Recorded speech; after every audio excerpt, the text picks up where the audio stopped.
Aracımıza sis çiftleme soketi yapacağız. Sis çiftleme soketi size bu şekilde geliyor.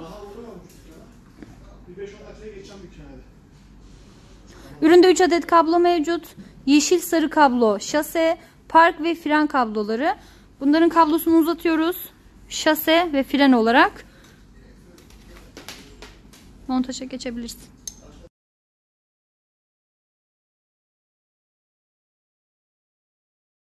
Civic Fb6 ve Fb7 araçlarda arka sislerde tek taraf çalışıyor.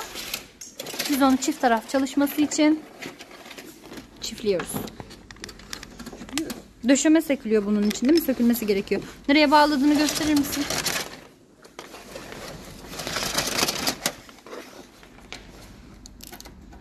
O arka orijinal sis. Orijinal sis.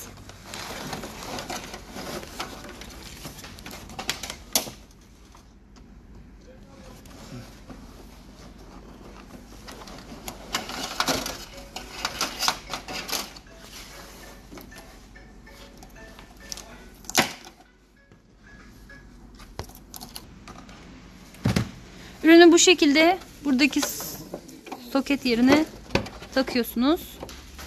Daha sonra da bir miktar hızlı yapıştırıcıyla orayı sabitliyorsunuz düşmemesi için. Kalan kabloyu bu şekilde arkadan geçiriyorsunuz. Nereye bağladım? Bu tarafa çektiğimiz kırmızı ve siyah kabloları aracın orijinal sislerindeki siyah kabloya siyah kabloyu, sarı kabloya da kırmızı kabloyu ve daha sonra elektrik bandıyla kapatıyoruz. Fb6'da Fb7 rengi farklı. Para bandıyla, para bandıyla.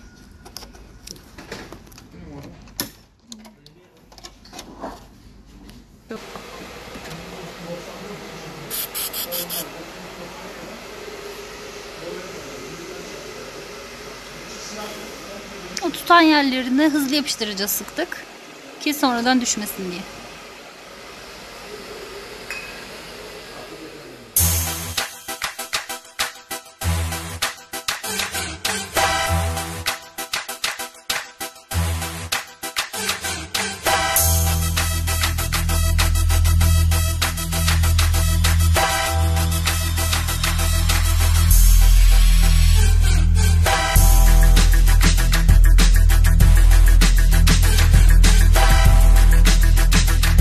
Burada görünen keçeli taraf aşağıda kalacak şekilde yukarıdan vidalamanız gerekiyor. Bu keçe sayesinde kaputunuzu çizilmesi vesaire önlemiş oluyorsunuz.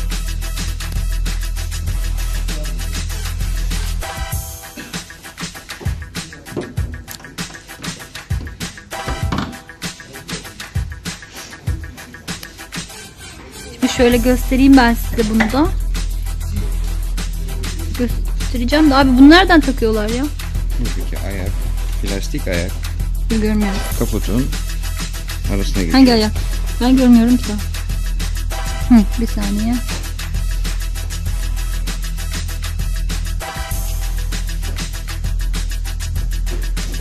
Şıkıdır be. Tamam. Bu şekilde.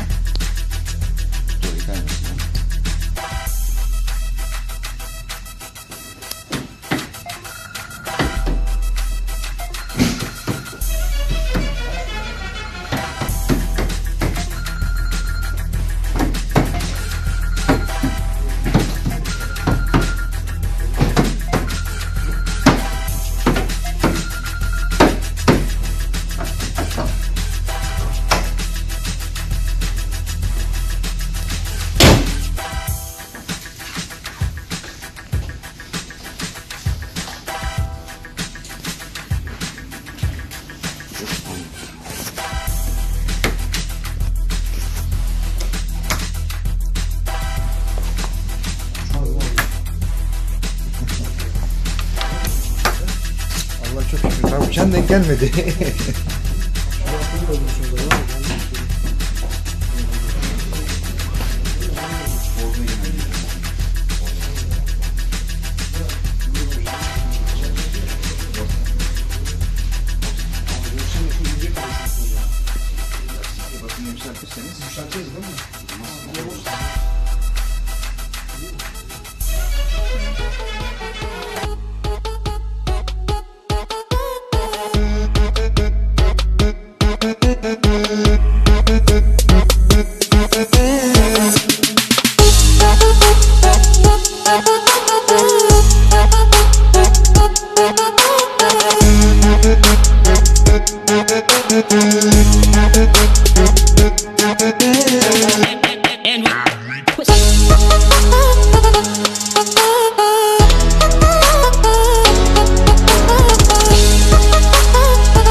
Move to the right.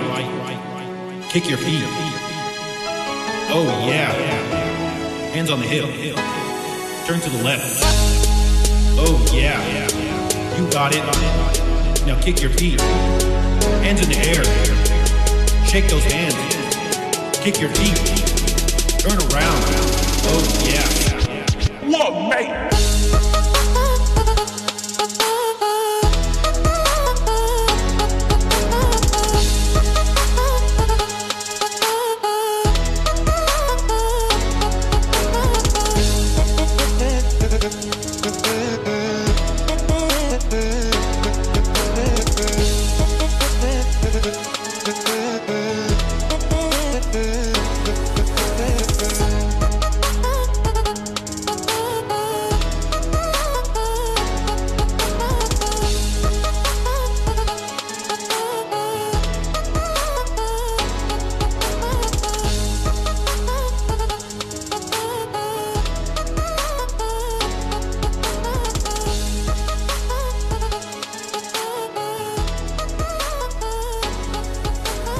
Oh yeah.